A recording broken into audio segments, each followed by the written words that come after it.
اللهم آنس وحشتي في قبري.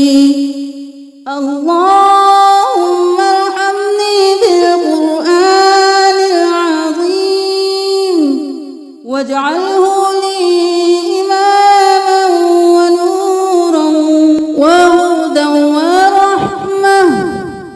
اللهم ذكرني منه ما نسيت وعلمني منه ما جهلت وارزقني تلاوته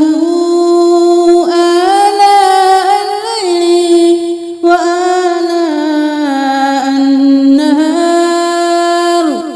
واجعله لي حجة يا رب العالمين.